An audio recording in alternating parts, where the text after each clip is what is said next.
大家好，欢迎来到秋月漫谈，我是主播秋月。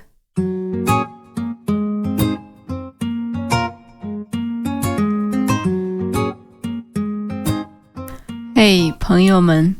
大家最近如何？我最近意识到，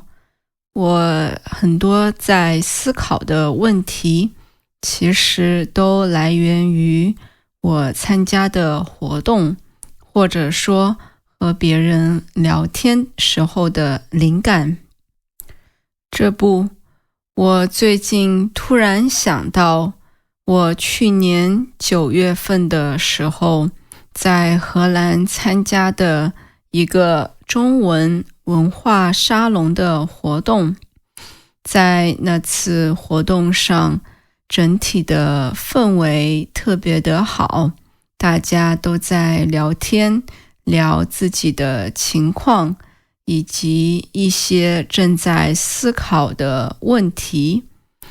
然后呢，在活动的最后，有一个人问了一个问题，我到现在还记得。他说，我常常被各种信息包围，看到别人说什么做什么，我就开始在想，甚至是怀疑以前自己做的决定是不是正确的，以及未来我应该怎么做才能坚持自己的选择，或者说怎么样才能做出好的选择。当时我听到这个问题的时候，我的脑海里突然冒出了一个答案，但是这个答案不是具体的一句话，更像是一种感觉，一个画面，甚至是一幅画。但虽然当时我的这个答案非常的模糊，但我还是尝试着用语言把它表达出来，去尝试回答他提出的问题。那在活动结束之后呢，有2位其他的参加这个活动的人专门过来给我说，我的回答对他们很有帮助。当时听到这里，我就非常的开心，也想说这个问题以及这个想法，也许是可以稍微探索一下的。后来呢，我在逐渐读书思考的过程当中，我把这个想法更加的具体化了一些，并尝试着用简单的语言把当时的想法表达出来。所以我就想在这一期播客里和你分享我的思考。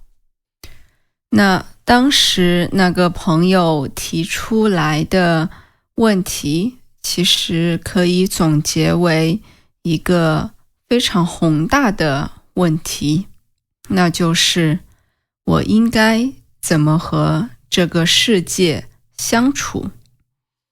这个问题听上去和刚才我提到的那位朋友的问题好像不太一样，但其实它们是一个问题。为什么呢？因为当我们在做决定的时候，我们并不是只是在用自己的想法、自己的思考来做决定，而是在一个非常嘈杂的世界里做决定。我们有各种各样的信息的输入，朋友的建议，网络上的观点、社交媒体上的信息等等，这些东西每天都在影响我们的生活和决定。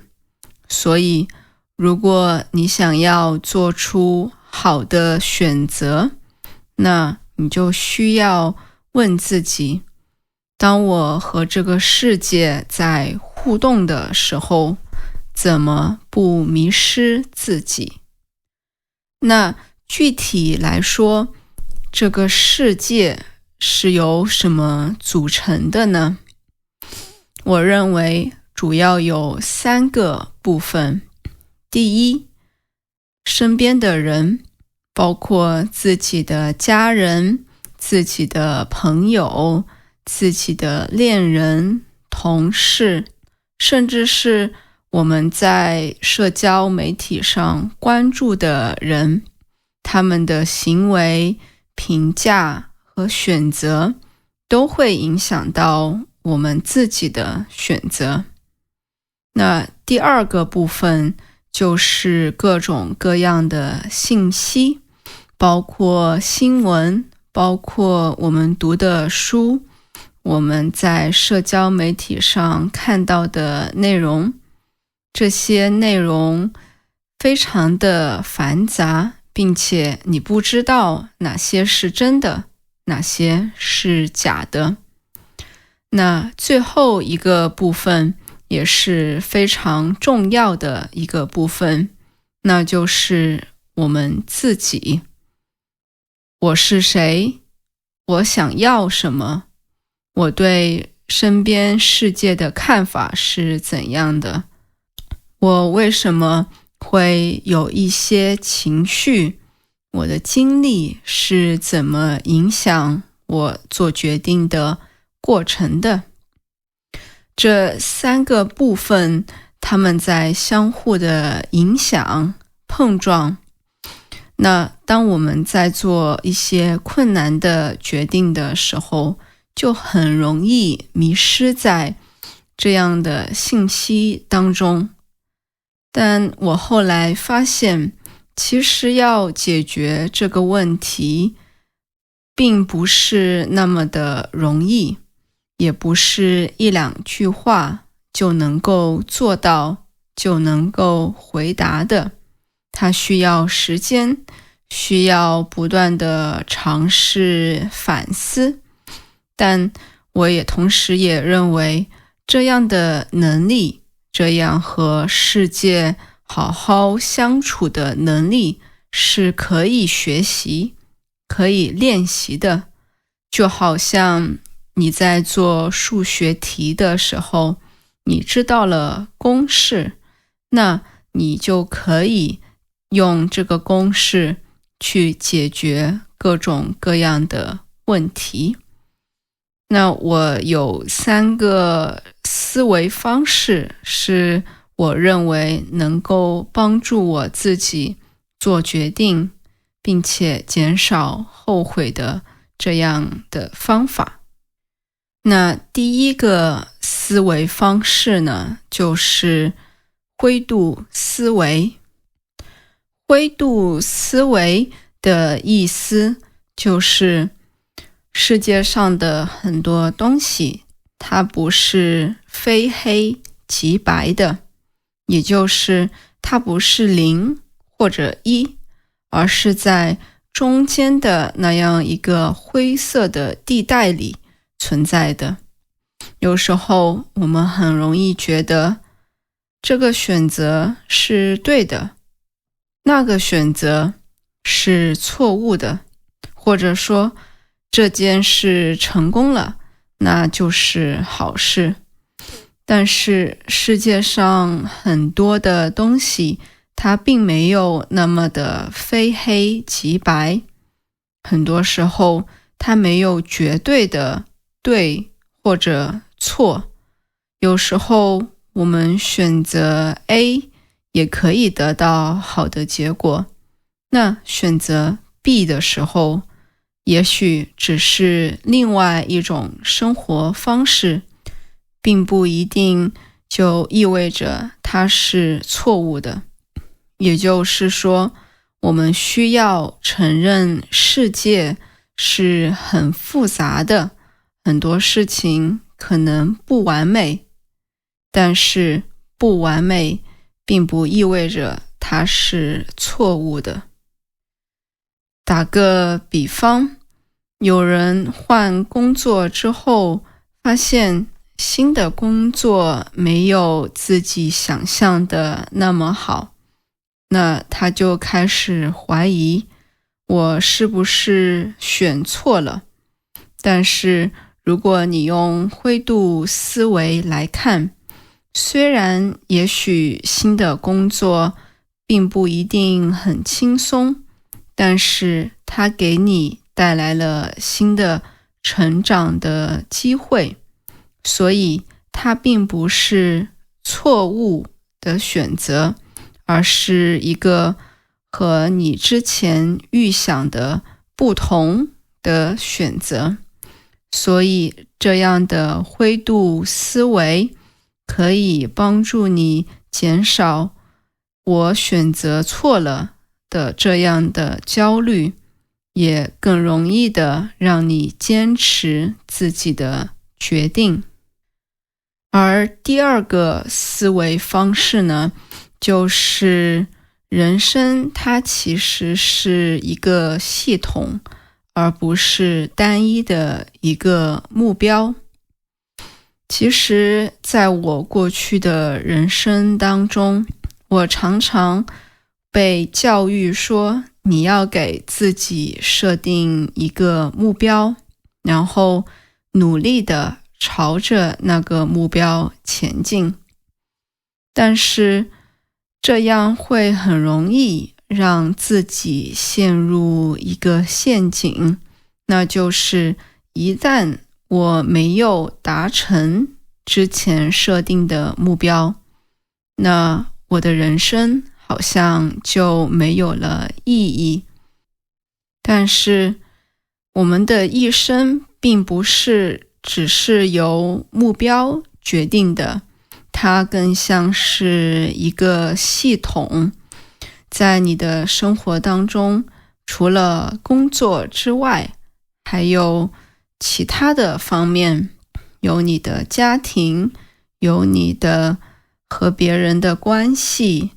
有自己的休息时间，有自己各种各样的爱好等等。这样不同的方面的生活组成了你的这样的一生。所以当你在某一个方面上你的目标没有完成的时候，你的生活里还有很多其他方面的事情在发生着。你的价值并不是只由你生活里的一个方面的事情的成败来决定的。所以我们需要建立自己的人生系统，告诉自己，我可以有目标，但是单一的这样的目标并不能够决定自己人生的成败。人生应当是立体的，它是一种生活方式。这样我们在做决定的时候，才不会因为过于依赖一个目标的成或者失败，来做出不明智的选择。那第三个方法或者说思维方式呢，就是我们相信自己是能够被改变的。我常常听到自己的朋友抱怨说，我好像并不能改变自己，很多事情是超出了我的掌控范围的。但这并不总是这样的，很多我们看来不可能改变的事情，其实是可以改变的。打个比方说，有时候当我觉得非常的郁闷，心情非常差的时候，我原来可能就会让自己被这样的情绪所淹没，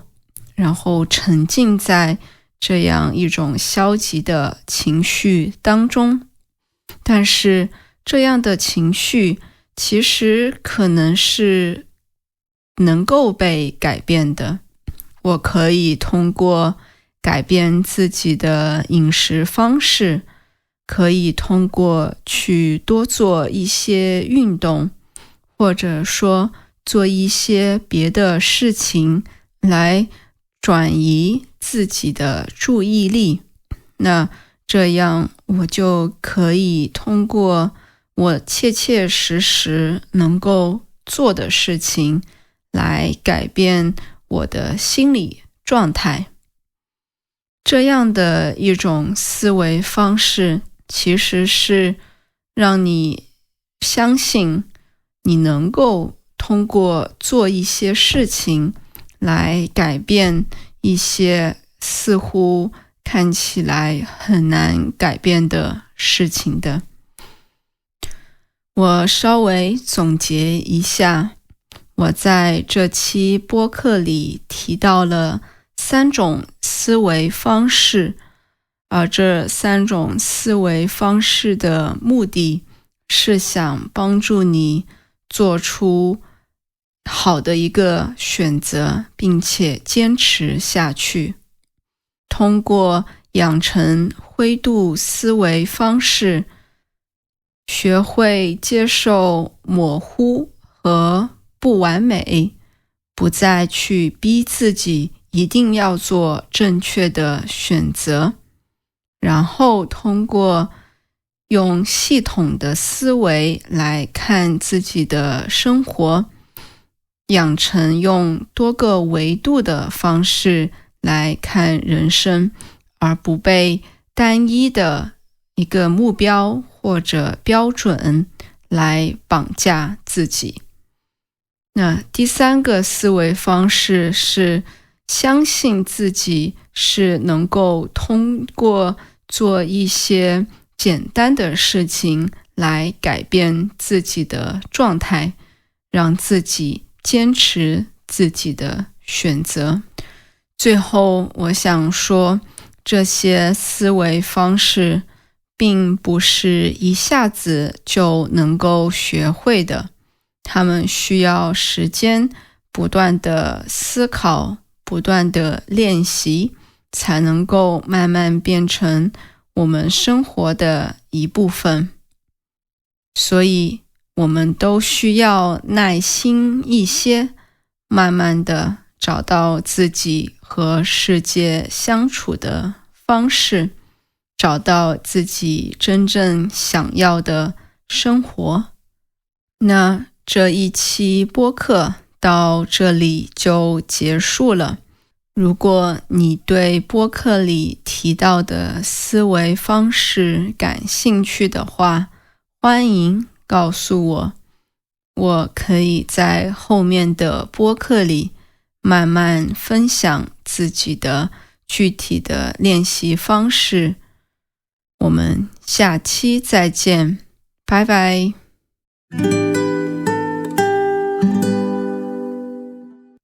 感谢大家的收听。